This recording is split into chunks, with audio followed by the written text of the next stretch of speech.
안녕하세요. 독서를 사랑하시는 여러분. 불같이 독서하고 글 쓰고 말하기를 실천하는 불독남입니다. 여러분, 많은 사람들 앞에서 발표를 해보신 적이 있으신가요? 한번 발표했을 적에 자신의 모습을 상상해 봤으면 좋겠습니다. 혹시 머리가 하얘져서 두서없는 말들만을 쏟아놓지는 않으셨나요? 학교에서의 발표 수업이건 직장에서의 업무 브리핑이건 취업을 위한 면접이건 당시만 생각하면 자신의 모습이 부끄럽지는 않으신가요? 무서운 말이지만 앞으로 다가올 4차 산업혁명에서 필요한 인재상은 자신의 생각을 정리하고 말할 줄 아는 사람이라고 합니다.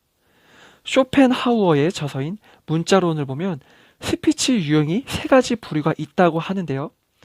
첫 번째는 생각하지 않고 말을 내뱉는 사람, 두 번째는 말하면서 생각하는 사람, 세 번째는 생각 정리를 마치고 말하는 사람, 이렇게 세 부류가 있다고 합니다. 여러분들은 어디에 속하시나요? 앞으로 우리가 갖춰야 할 모습은 세 번째인 생각 정리를 마친 후에 말하는 사람이 되어야 할 것입니다.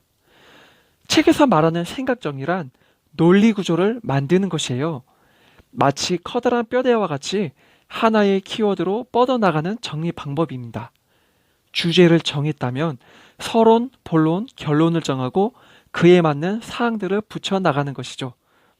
이렇게 정리한 기록들은 한눈에 알아보기 쉬울 뿐만 아니라 쉽게 연상할 수 있어 막힘없는 스피치를 할 수 있도록 도와줍니다.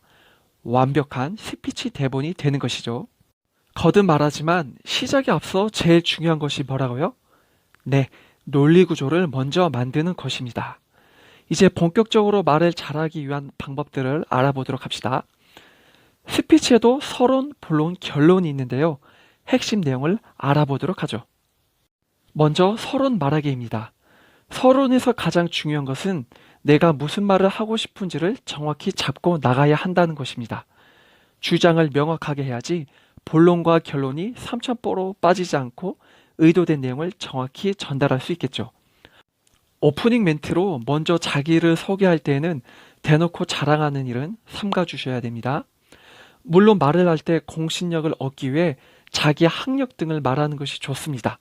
그렇지만 어느 대학 출신, 어느 기업의 임원, 어느 단체 이사장 역임 등 이런 식의 스피치는 자랑으로 들릴 수 있기 때문에 되도록 삼가해 주셔야 됩니다. 좋은 방법으로는 나열식으로 말하기보다는 스토리로서 말해보는 것입니다. 예를 들자면 자신의 인생 스토리를 말하면서 학력과 경력 등을 곁들여 보라는 것이죠. 자기 소개하는 동시에 공신력이 생기는 효과적인 방법이 될 수 있습니다. 그런데 청중의 관심을 얻어보겠다며 질문을 유도하시는 분이 있어요. 되도록 긍정을 이끌어낼 만한 질문을 던지시는 게 좋습니다. 예를 들어 졸린 학생들 앞에서 강의가 기대되시죠? 라고 유도적 질문을 던졌다고 해봅시다. 대부분의 학생들은 아니요 라고 말을 할 것입니다. 이런 식의 부정적인 출발은 발표자도 청중도 힘 빠지게 만들거든요. 위험한 질문을 한 것이죠. 오프닝 때에는 긍정의 질문으로 시작하는 것이 너무나도 중요합니다. 그리고 동시에 칭찬하는 말, 공감되는 말, 아니면 유머와 퍼포먼스 등을 함께 해주시면 아주 효과적일 것입니다. 다음으로는 본론 말하기입니다. 어찌 보면 제일 중요한 단계라 할 수 있는데요. 여러분이 하려고 하는 주장을 청중에게 이식하는 단계입니다. 내가 어떤 말을 하는지 생각의 그림을 그릴 수 있도록 쉽게 풀어줘서 설명을 해줘야 합니다. 책에서는 7가지 방법을 소개하고 있는데요. 첫 번째, 괜히 어렵게 말하지 말아라. 청중이 이해할 수 있는 것이 중요합니다. 두 번째, 청중을 분석하는 습관을 가져라. 청중이라 해서 모두가 호의적이지는 않습니다. 중립적인 사람, 적대적인 사람도 있을 것인데 청중에 맞는 스피치를 해야 합니다. 세 번째, 제목을 말하고 내용의 순서로 말하라. 제목을 알고서 내용을 듣는 것이 청중으로 하여금 발표자의 의도를 이해할 수 있게 합니다. 네 번째, 핵심부터 말하고 부연 설명이라. 세 번째와 마찬가지로 같은 이유입니다. 다섯 번째, 왜 해야 하는지 말하고 방법을 이야기해라. 예를 들어 설명을 해볼게요. 우리가 독서를 해야 하는 이유는 세상을 바라보는 시각이 넓어지기 때문입니다. 그러기 위해서는 정독이 있고 다독이 있고 등등 이런 식으로 스피치를 하라는 것입니다. 여섯 번째, 비교와 대조를 곁들이면 좋다. A라는 제품을 부각시키기 위해서는 타사 제품과 비교하는 방법이 더욱 효과적이겠죠? 일곱 번째, 주장, 이유, 근거와 함께 말하라. 주장을 하고 주장에 대한 이유를 말해야 해요. 그러나 연구자료, 기사, 논문 등과 같은 근거 자료가 있다면 더욱 설득력이 있겠죠?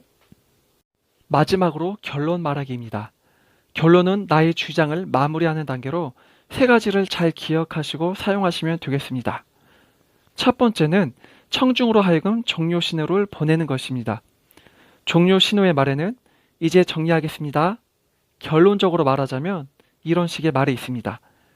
종료 신호를 보내는 것이 왜 좋으냐면 스피치의 끝을 미리 감지한 청중들이 스스로 정리할 수 있는 안정감을 가질 수 있기 때문입니다.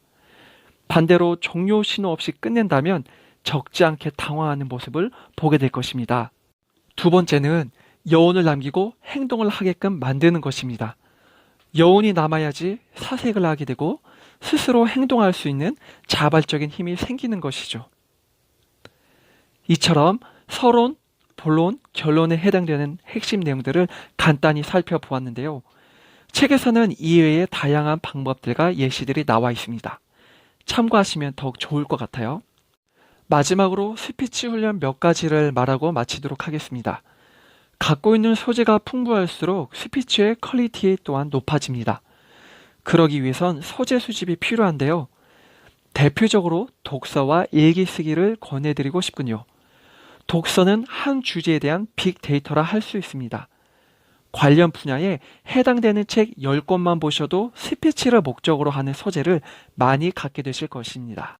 일기 쓰기는 여러분의 일상을 적어나가는 행동입니다. 이 행동들이 사색을 통한 기록으로 점차 누적될 때 써먹을 수 있는 데이터가 되는 것이죠. 일기 쓰기와 더불어 떠오르는 단상들에 대해 메모하는 습관도 좋을 것 같습니다. 여러분 모두가 이러한 훈련을 통하여 스피치에 대한 자신감이 상승했으면 좋겠습니다. 더 이상 말하기는 두려운 것이 아닙니다. 오히려 내 생각을 정확히 전달할 수 있는 최고의 무기로 만들 수 있습니다. 우리 같이 노력해 보도록 합시다. 지금까지 시청해 주셔서 감사합니다.